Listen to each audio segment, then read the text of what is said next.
वैसे तो रसिया Eurasian country में आता है क्योंकि ये यूरोप और एशिया दोनों में ही बराबर हकदार है।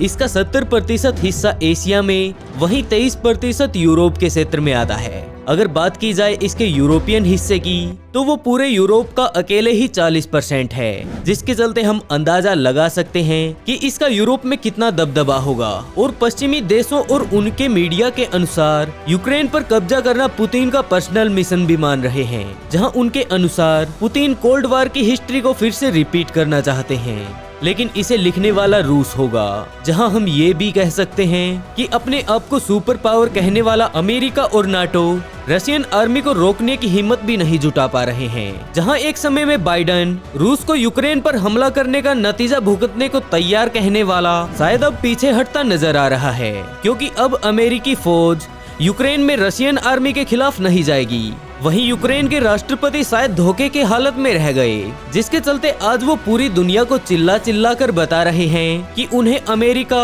और 21 यूरोपियन देशों के राजनेताओं ने, या फिर हम कह सकते हैं कि नाटो ने उन्हें धोखे में रखा, जिसके चलते आज यूक्रेन अकेला रह गया। और इसके चलते अमेरिका द्वारा किए गए वादे पर भी काफी सवाल उठाए जा रहे हैं, जहां सबसे पहले अफगानिस्तान, जिसके बाद यूक्रेन, और यूक्रेन तो तब जब अमेरिका ने उसे पब्लिकली सबके सामने आश्वासन दिया था कि वो उसकी मदद करेगा और उसे अमेरिका के साथ साथ नाटो की भी मदद मिलेगी। लेकिन आखिर में उसे सिर्फ एक ही चीज मिली, वो था धोखा। वैसे आमतौर पर देखा जाए तो लोगों के पास यही संदेश पहुंचता है कि अमेरिका अपने मित्र देशों का भरोसा किसी भी वक्त तोड़ सकता है। हो सकता है कोरोना के कारण अमेरिका की अर्थव्यवस्था कमजोर हो चुकी है, लेकिन इसका मतलब ये बिल्कुल भी नहीं कि मुसीबत के समय में वो अपने दोस्त यूक्रेन को बीच रास्ते में ही छोड़ दे। वहीं यूरोप में मौजूद बाकी देश भी इस बात से डर रहे हैं कि कहीं पुतिन अपने देश की खोई हुई लेगेसी को वापस लाने पर तो नहीं लगे हैं। यूरोपियन कंट्रीज को इस बात का भी डर है कि अमेरिका और रूस कोल्ड वॉर के दौरान जो जबरदस्त झटका रूस ने सहा था, जिसके चलते सोवियत संघ के टुकड़े हो गए थे, जिसके चलते वो टुकड़े स्वतंत्र देश बने।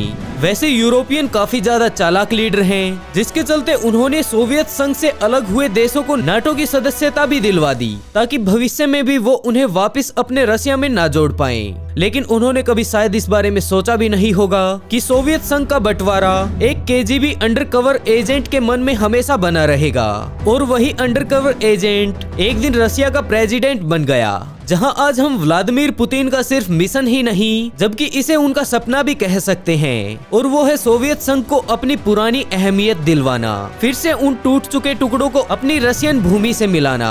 जहां कई बार उन्हें प्रेस और मीडिया में भी कहते सुना गया है कि वो अपना पुराना सोवियत संघ बनाना चाहते हैं, उन्हें अपना यूएसएसआर चाहिए। तो क्या यूक्रेन पुतिन की इस मुहिम का ही एक हिस्सा है? क्या कभी यूएसएसआर यानी कि सोवियत संघ बन पाएगा? वैसे देखा जाए तो रशिया और चीन पूरी तरह से अपनी ताकत पर डटे हुए हैं, और हमें नहीं लगता कि विश्व युद्ध फिर से होगा, और हुआ तो सच्चाई ये है कि अमेरिका मिट्टी में मिल जाएगा, जिसके चलते अनुमान लगाया जा रहा है कि पुतिन सच में ही सोवियत संघ का निर्माण कर लेंगे।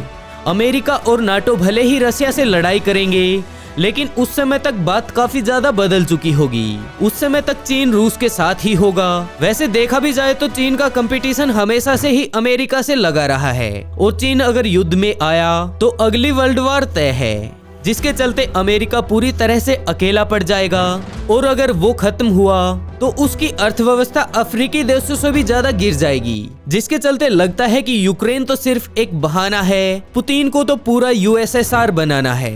वैसे आप लोगों का इसके बारे में क्या ख्याल है? अपनी राय कमेंट बॉक्स में जरूर बताइएगा। और अगर आपको इसका जवाब चाहिए तो इस वीडियो को अपने दोस्तों के पास शेयर करके उनसे जवाब मांग लीजिए।